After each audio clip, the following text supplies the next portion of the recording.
Okay. Greetings, everybody. Let's see if we can get through this without too many mistakes. I'm just on an iPhone here in my house, and I'm not going to take time to edit this video and do all that stuff. And yeah, so we'll just get through it. My name is Tyler, and Flat Earth brought me to the Bible, and Little Season Eschatology is having me go through it. The Bible, that is. So, what I want to do here, just real quick, is go through a few verses and kind of the structure line of what's happening in those verses. I've wrote out a little something here that I'm going to go by because my ad-lib skills on camera, especially on camera, is not awesome. But again, my name is Tyler, and you might be wondering why I'm talking about this, why a guy with tattoos is talking about the Bible. I came to Christ about 3 years ago, started reading the Bible intensely about 3 years ago. Most of my life, obviously, I was an atheist, and an avid atheist, actually. And like I said, Flat Earth brought me to reading the Bible and to Christ, and now Little Season Eschatology has me going through it with a fine-tooth comb. So just gonna run through this right here real quick and see where we're at. I want to make sure that people know and understand that I'm not trying to teach you the Bible in this case. Okay, I'm not trying to teach you the Bible at all.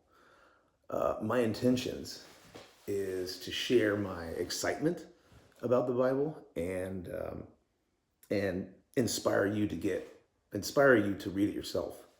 That's the main goal. That's the main goal, because that's what got me going, is the really exciting topics. Like, I mean, biblical cosmology, flat earth, okay? That got me going, reading some verses. Giants, that got me going, reading some verses. You know, so that's, find things that excite you, I guess, and start hunting. It's fun. It's a lot of fun. I'll just start reading because I've already wasted some time here. I'm very nervous on camera. I hate talking to no one in the room. This is weird, but I sincerely pray and hope that the things that I'm doing and the information that I provide helps you, and helps you in line with finding Christ or staying with Christ, walking with God, staying close, that kind of thing. So again, I got no script. I'm gonna read this. It's not a script. So we'll get into it. Okay. I call it Little Season Full Blast. Revelation 20, 7 through 8.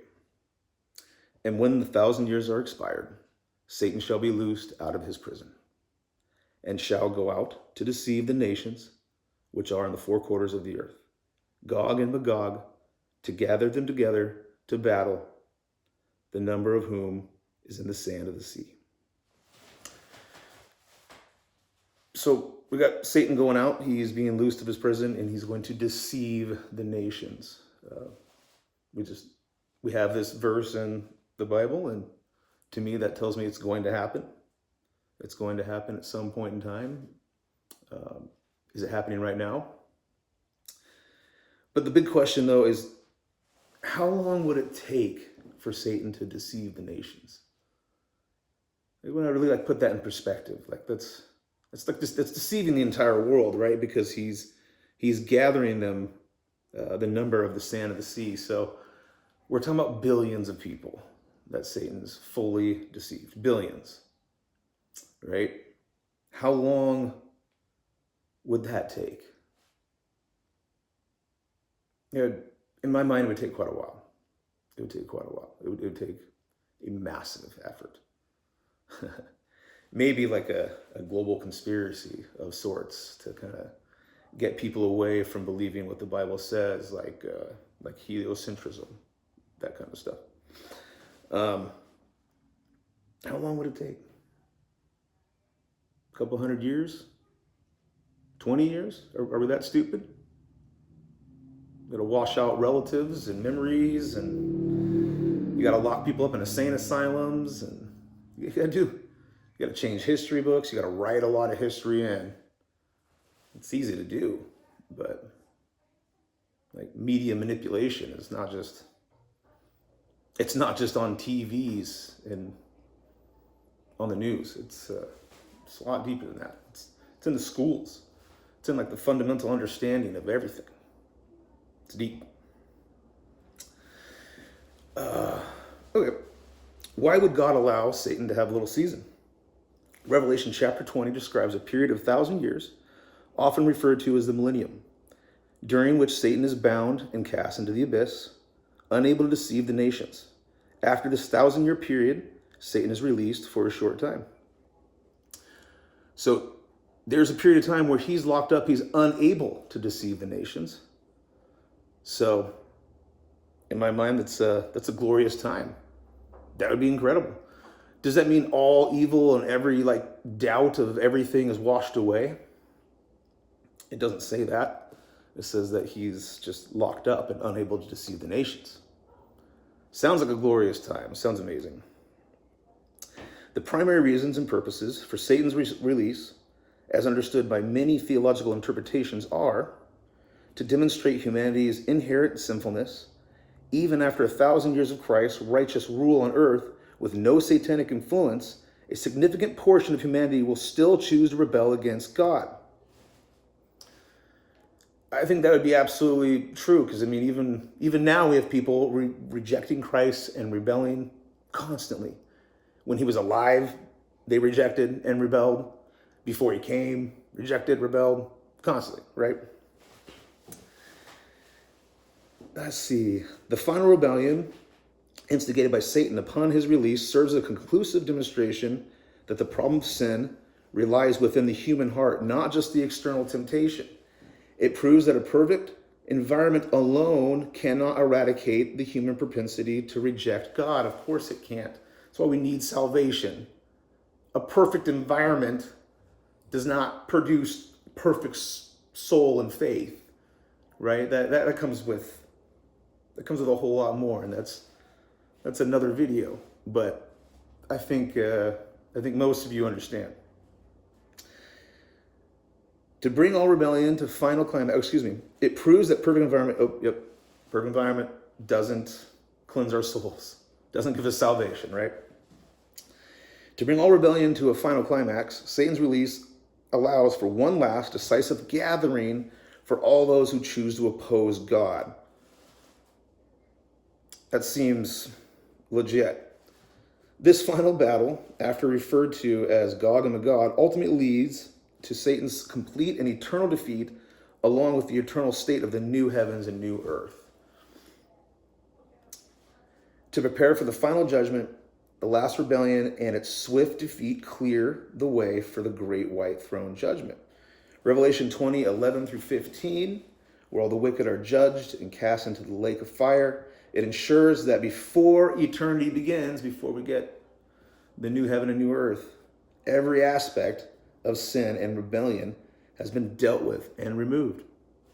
So, again, no matter what you believe of where we're at in the timeline, this is here in the Bible, and this is going to happen or is happening. This is a part of the Bible, right? And I've heard some theories about like Satan will be released and then immediately defeated. How could, hey, Cora? Yeah? I'm on a video right now, Bubba. Can you please go back?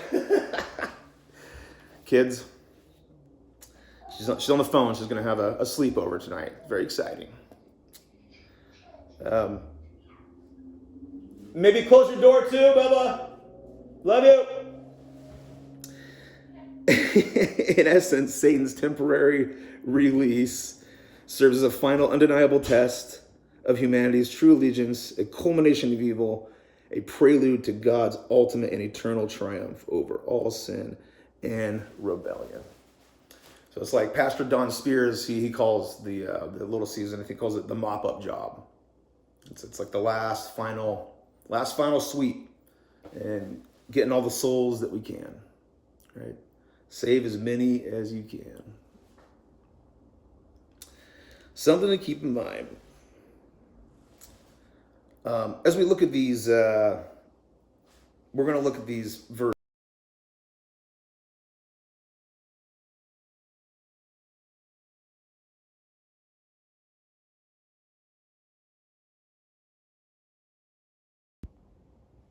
What is going on?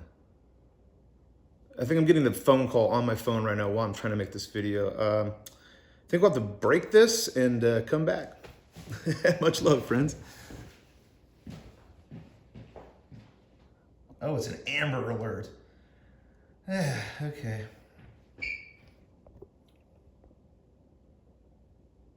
Let's see if I can. Oh, all right. We'll keep it going. Dear Lord in heaven, in Jesus Christ's name I pray.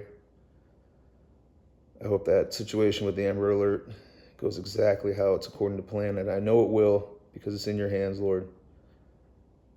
My heart definitely aches when I see things like that.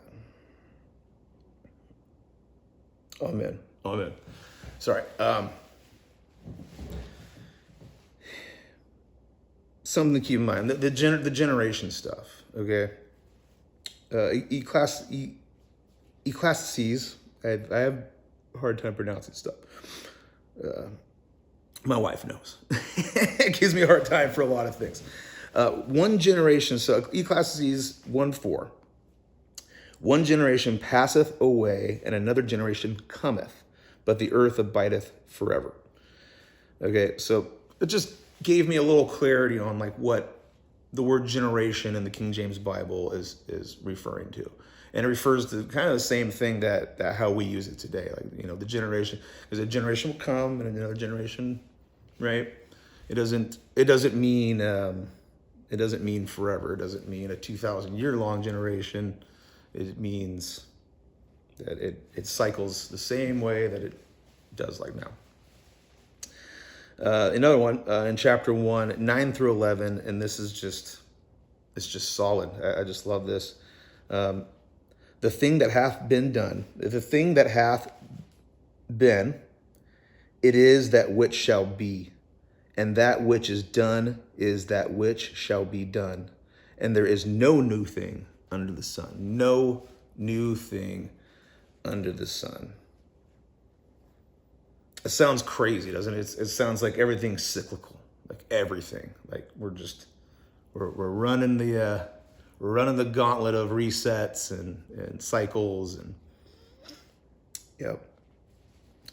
Is there anything whereof it may be said, see, this is new?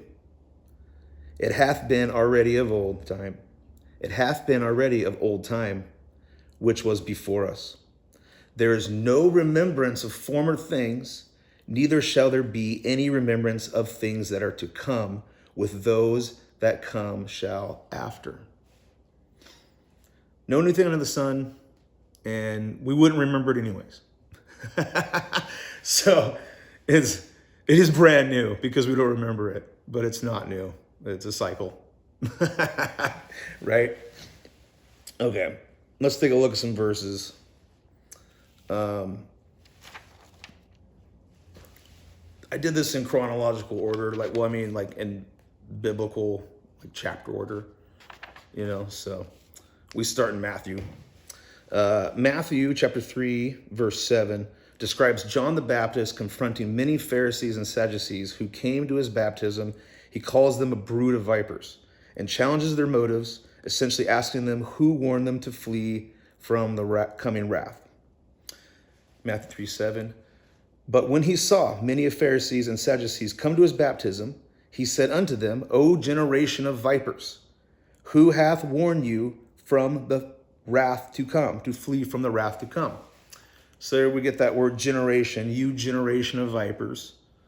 Who hath warned you to flee from the wrath to come? I mean, pretty awesome verse. Maybe it doesn't necessarily give you like a timeline right there, but it's important. Matthew chapter 10, verse 23, is a part of Jesus' instructions to his 12 disciples as he sends them out on their first mission trip. It deals with how they should respond to persecution, excuse me. Jesus advises the disciples not to stay and be martyred unnecessarily when facing persecution. Instead, they should strategically move from city to city to continue their ministry. This is a practical and shrewd instruction, not a sign of cowardice, as the goal is to spread the message. In Matthew chapter 10, verse 23, but when they persecute you in the city, flee ye into another, for verily I say unto you, ye shall not have gone over the cities of Israel till the Son of Man come. That sounds like a pretty quickly timed verse and command. You won't make it through all the cities of the people of Israel before the Son of Man become. Right? Matthew 16:28.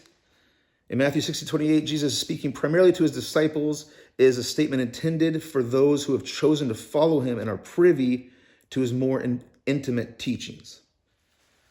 Verily, I say unto you, Verily, I say unto you, there be some standing here which shall not taste of death till they see the Son of Man coming in his kingdom. And I thought this was interesting because I first explained it away in my head as like, well, shall not taste of death. I mean, is that a physical death or like a spiritual death? But then it's like, wait, spiritual death, that would mean you weren't saved. So that wouldn't be good, right? And then I have an interlinear. Depending on what interlinear you look at, it's different. But my interlinear says, in no way. They don't put shall not. It says, in no way taste death. So I was like, oh, there's no way. Not in physical or spiritual. Okay. Interesting.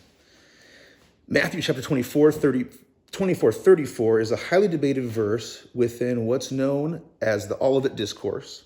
Matthew 24:25, Mark 13, Luke 21 also, where Jesus answers his disciples questions about the destruction of the temple and the signs of his coming and the end of the age. Verily, I say unto you, this generation shall not pass till all these things be fulfilled. All these things be fulfilled. This generation shall not pass. It's heavy language, right? Matthew 26:64 is a powerful and climatic moment during Jesus' trial before the Sanhedrin, the Jewish high court. The high priestess Caiaphas, desperate to find a charge worthy of death against Jesus, is where they're looking to crucify him. Directly challenges him. I charge you under oath by the living God. Tell us if you are the Messiah. Tell us if you are Son of God. And Jesus responds with, thou hast said, nevertheless, I say unto you, hereafter shall ye see the Son of Man sitting on the right hand of power and coming in the clouds of glory. Talking directly to Caiaphas. After this, Caiaphas rips his clothes, screams, runs out of there. This is what gets Jesus put on the cross. This is the big one because he tells them directly, you're going to see it. So what of it? Yeah, maybe he meant that you're going to see it spiritually after you're dead, but that's the fight. That's the I don't want to accept little season eschatology. I get that. I did it for 6 months until one of my buddies, the parson, I love you, man, and we're going to do our talks together. He's in Montana. God bless. I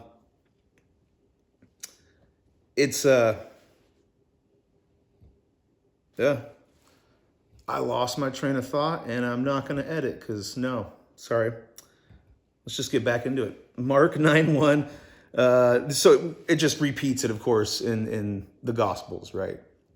You get redundancy because you're getting proof. You're getting solid proof, but from multiple witnesses. It's not just one guy that heard this, right? And these verses are repeated throughout the four gospels. And to me, I know that I can't remember the verse, but a couple verses actually it says that not everything Jesus did is written. Of course it's not. It'd be like a 5 million page book.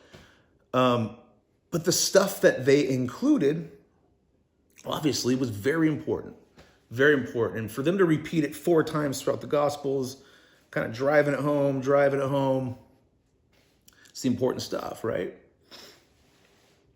But you're going to chase those up with Mark 9:1, Mark 13:30, Luke 9:27, Luke 21:32. It's going to be redundant with the generations and can't make it through the cities and you will not die. Or some of you won't die.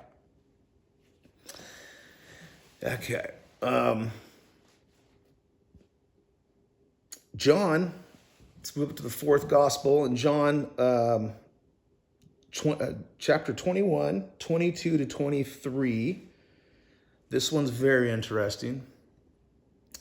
Peter asks Jesus about the fate of the disciple whom Jesus loved, which is traditionally understood to be John. That's young John. After Jesus has spoken about Peter's own future suffering and death. They just talked about what happens to Peter, and Peter's like, oh man. Jesus responds by essentially telling Peter to focus on his own calling. If it is my will that he remain until I come, what is that to you? You follow me. He's rebuking him. He's saying, even if I say John's still going to be alive, doesn't matter to you. Does not matter. Just follow me. Do what you're commanded. So this went out to the brethren. And I'll just read it. Then went this saying abroad among the brethren, that the disciple should not die. Yet Jesus said unto him, not unto him, he shall not die, but if I will that he tarry till I come, what is that to thee? So again, big rumor spread, huge rumor spread. Jesus said, He was talking to Peter and told him, what is it to you? Maybe he will be alive when I come back. It's not your concern. It's pretty wild. We also know, as a side note, we also know that young John, there's no record of being martyred. So keep that in mind. Jesus said, maybe. He didn't say maybe. He said, what if I did? What if I did say this? What if he is still alive when I come? Huge. Could you imagine the rumors? Imagine the talk.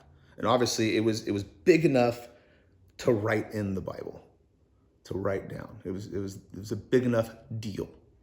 Okay. Moving up to Romans chapter 13, 11 through 12 is a powerful exhortation from the Apostle Paul to believers, urging them to live with urgency and spiritual awareness. Live with urgency and spiritual awareness. In these verses, Paul tells Christians to wake up from your slumber because our salvation is nearer now than we first believed. He emphasizes that the night is far spent and the day is at hand. The core message is the call to action, recognizing the proximity of Christ's return and the culmination of our salvation. Believers should cast off the works of darkness, immoral and ungodly behaviors, and instead put on the armor of light, which signifies living righteously according to God's will. Essentially, Paul is saying the time is short, the end is near, so we live in a way that reflects your identity as children of the light, prepared for the coming of the day of the Lord. When I did the research to write this stuff up, okay, I'm not plagiarizing, but I'm almost copying like word for word from research, from other people's research, from doctors, PhD, Bible scholars. This is not my own. Okay, I worded it my way so I could read it and so I could read it for you. But this isn't not my own idea at all. This is just something I need to talk about. Again, essentially, Paul is saying the time is short. The end is near, so live in a way that reflects your identity as children of the light. Okay? Romans 13, 11 through 12. And that, knowing the time, that now is high time to awake out of sleep, for now is our salvation nearer than when we believed. It's coming. It's like, it's now. We gotta be preparing. Like, let's not do anything else but prepare. Right? The night is far spent, the day is at hand. Let us therefore cast off the works of darkness and let us put on the armor of light. So getting out of bad habits immediately. Again, I totally understand like the spiritual implications of this, and you don't need to add little season eschatology into this to understand it. But the sense of urgency is here when he's explaining this, and it goes along with all the other verses. When you group them all together, you get that sense of urgency and the emotions that were going on at the time. Corinthians, 1 Corinthians chapter 7, verse 29. I said that right. The Apostle Paul makes a significant statement about the brevity of time and implications for how believers should live. He declares, "This is what I mean, brothers. The appointed time has grown very short. From now on, let those who have wives live as though they had none." That's wild, right? That's like, what the heck are you supposed to take with that? Like, I love my wife. I'm supposed to live like I don't have her? Or like that she doesn't, what? Sense of urgency, like that's intense. That's intense, right? This verse is a part of a larger discussion in 1 Corinthians 7, where Paul offers advice on marriage, singleness, and various social statuses, all in light of what he perceives as a limited time. Again, I'm not making this up.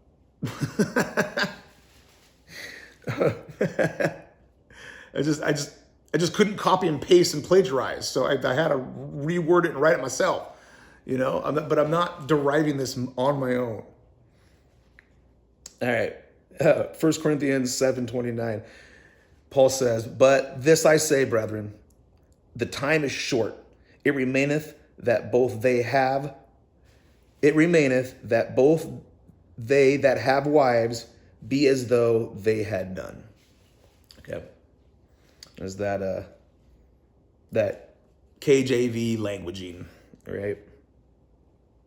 For some people, I get, like when I first started out, it was really hard to understand the KJV. It just takes a little time, and you start getting it. You start picking up like how they kind of talk backwards and from like the middle out, or like how things like awful doesn't mean awful and terrible doesn't mean terrible. You know what I mean?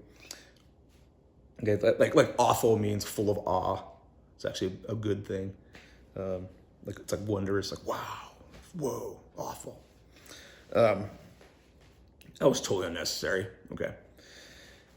1 Corinthians chapter 10, verse 11 is a key verse in which Apostle Paul draws upon a powerful lesson from the history of ancient Israel. He states, "Now these things happened to them as an example, and they are written for your instruction, upon whom the ends of the ages have come." These things are written for your instruction, for whom the ends of the ages have come. Yes, you could apply that to like everyone who's ever existed, right? Because, I mean, you're always in the ends of the ages of some point. And my goodness, how many people live their lives thinking that they're in end times? It's like, that's like, as far as I know, like I just imagine like World War I, World War II. What would they think? It's end times. This is it, right? And then how many times that happened? Thousands of times. Okay. In context, Paul has just recounted various failures of the Israelites in the wilderness, lusting after evil things, idolatry, immortality, testing Christ, grumbling, all that kind of stuff. He then uses verse to emphasize that these historical accounts are not just interesting stories, but they serve a direct purpose for believers living in the end times of ages. So a strong message to anyone who is living in the end times or believes they're living in the end times. Either way, 1 Corinthians chapter 10, verse 11. Now all these things happen unto them for examples, and they are written for our admonition.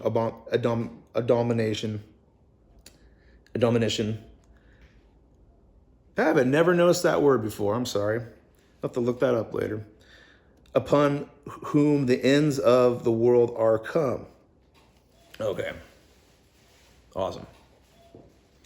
I'm embarrassed. I don't read that word. Philippians 4:5. Sorry, I kind of lost my focus there. The Lord is at hand. Okay. This phrase provides the underlying motivation. It can mean the Lord is near in time, implying that Christ returns. Sorry, guys. Let me. I got really brain fogged here. No edits. Okay. Philippians 4:5. Let your moderation be known unto all men. The Lord is at hand. The Lord is at hand. It's a beautiful verse. It doesn't matter if you want to put a time stamp on it, time statement. The Lord's always at hand, right? You always got him. He's right here. 1 Thessalonians chapter 4, 15 through 17 is a pivotal passage in the New Testament, offering a detailed description of what will happen when Jesus returns for his believers. Paul is addressing a concern among the Thessalonian Christians. What about those believers who have already died before Christ's return? Will they miss out? And this is 1 Thessalonians chapter 4, 15 through 17. Paul says, for this we say unto you by the word of the Lord, that we which are alive and remain unto the coming of the Lord shall not prevent them which are asleep, the dead. For the Lord himself shall descend from heaven with a shout, with the voice of the archangel, and with the trump of God, and the dead in Christ shall rise first. It's the first resurrection we see in Matthew and Revelation. Then we which are alive and remain, the wording is extremely clear. We which are alive and remain shall be caught up together with them in the clouds to meet the Lord in the air, and so shall ever be with the Lord. So to me, the language is extremely clear, and the setting is extremely clear. We which are alive and remain. Don't worry about the dead will get resurrected too. Your mom and your dad, your grandpa, they're coming too. We which are alive and remain. I get it. I had a conversation with Will. And the way he explains it, it's pretty good too. It's just teaching for our learning, for everyone's learning when the Lord comes. Okay, so if we do put this off, a 2,000 year later event hasn't happened yet, this is teaching us of what's going to happen if we're alive and remain, and it happens, right? Okay, I get the futurist teaching around that. I get it. To me, it's still, combined with all these verses, you're still in a timeline precedence here. You have a huge sense of urgency. These people are probably terrified, and they need to hear what's going to happen, right? But I get both explanations. Let's see here. Let's look at James chapter 5, 8 through 9. This is a good one. In essence, James is telling his readers to endure their trials with a firm, hopeful heart. Motivated by the soon return of Christ, he also reminds them He also warns them against eternal strife and complaining, reminding them that God is righteous judge who, man, I'm trying, okay? Don't sweat me, okay?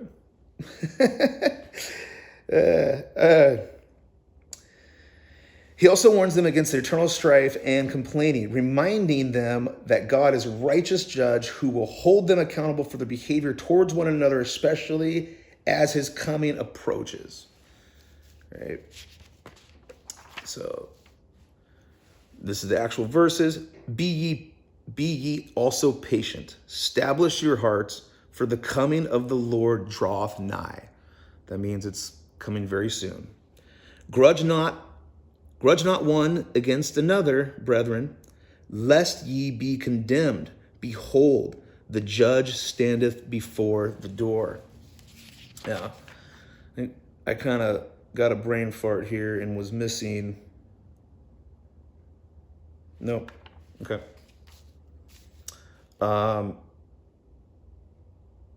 This one's pretty. This one was pretty powerful for me as far as like the time statement stuff goes.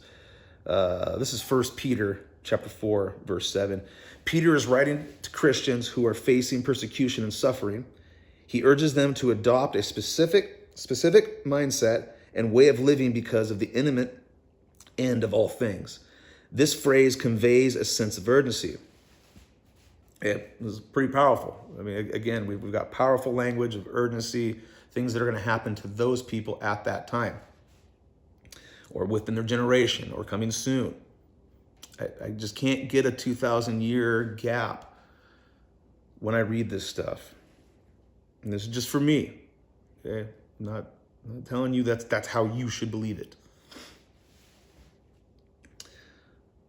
But the end of all things is at hand. Be ye therefore sober and watch unto prayer. Awesome statement for anyone living right now. Doesn't matter. Like, be sober, be vigilant, stay in prayer. Always be ready for God. Always be ready for the Lord. It's easier said than done, 1,000%. I get it. Good one, though. Good one. But if we're going to add that into the sense of urgency, you get it. 1 John chapter 2, 18 is a crucial verse in which the Apostle John declares it is the last hour. Okay, this is a big one. This is one wild. John asserts that his readers are living in the last hour or last time. The readers, so we read that now. People have been reading that for 2,000 years or minus 700, whatever you want to. Everyone to read that forever is going to say, this is the last hour. This is the last. We're living in the last time. We're living in the last. This is it. I get it. Or was it specifically to those people at that time? I get it. I get where people draw or derive preterism. I get it. I mean, but obviously it fails because we're not in the new heaven and new earth. Things aren't perfect. We still have sin and pain and suffering. We still have it all. So, preterism for me, did not work. John 2:18, 1 John 2:18. Okay. He's telling his readers they are living in the last hour or the last time. This doesn't necessarily mean the literal last final 60 minutes before the end of the world, but rather signifies the entire period between Christ's first coming and his second coming, which is characterized by the presence of truth and the rising opposition to it. It conveys a sense of urgency and the drawing near of the culmination of God's redemptive plan. Okay. Again, I didn't write this stuff because I didn't derive at these conclusions myself. I wanted to keep it all true to Bible study, real Bible study. So I wanted to make sure I was getting not my own opinion, because my own opinion sounds whack sometimes. Like, and I don't come off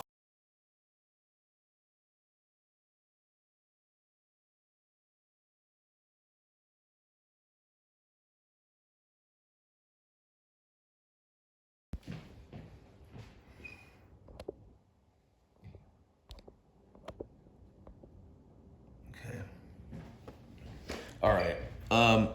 It's already at 40 minutes. I don't even know if I can upload this now. Maybe I'll do a part two. Maybe I'll just do a part two and end it here because I still have. Oh, dude. I am just baloney mouth here. All right. 40 minutes. Okay. We have to do a part two. Absolutely appreciate you taking the time. And no, I mean, it's incredible what's going on. I can tell you that right now.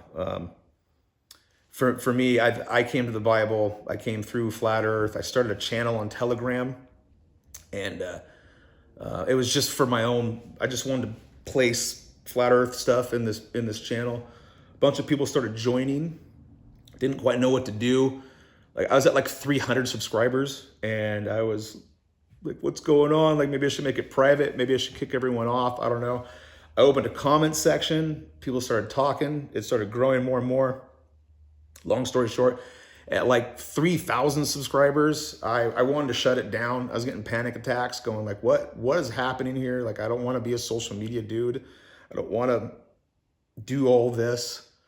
But things just kept rolling and rolling. And I kept getting more interested and meeting more people and reading more Bible and looking into more history and stuff. And it just kind of snowballed. And now we're up to 14,000 subscribers, which like dead internet theory, that's probably only like 5,000 people. But much love. Like I want to say thank you to everyone who's been on this journey. All glory to the Father in heaven first, of course, because that's everything is to him. Everything. But I can't lie and not say that you guys had immense impact in my life. And then it spread. It spread because it spread into my community. It spread into my family. The lifestyle change that I made, that permeated. It just kind of it wafted out. It did, and I didn't know what was going on. I didn't mean for any of it to happen. Anything like this to happen. I went from like tattoos and drugs and fast cars and just caring about worldly everything to now I'm a Bible thumping nerd. My wife's like, what are you doing? I can't help it. It's just what happened. It's just what happened. It's just my testimony. And I will get a testimony video out because on paper it looks insane. It's hard to talk about because I don't think people will believe me. It'll look really like, oh, look at me. But I can't change it. It is my testimony. So I'm getting more comfortable talking. And why are you doing this, Tyler? Why are you going under the public eye? Again, I didn't mean for this to happen. I'm not comfortable doing this at all. This took a lot for me to even set up this morning, just to get the gumption to put my phone on a stand and get in front of it. Why do it? When I first revealed myself on the Telegram channel of like who I was, like my face and stuff, I got an overwhelming response of people saying, thank you for putting a real face to all this information. Thank you. I felt like it was important. And I follow some people that put their face to things. And I follow some people that don't, some anonymous people, which is totally fine. But yeah, I'm going to put my face on it. I'm going to be proud of it. I'm not going to look back now. It ain't going to happen. All glory to the Father, and by his guidance and his guidance only, I'm going to keep going. And we're going to keep going together. Yeah. All right. Now I gotta stop. Love you guys, man. God bless. Oh, I'll be one of those like, oh, new age people. But for real, yeah, God bless. Thank you guys.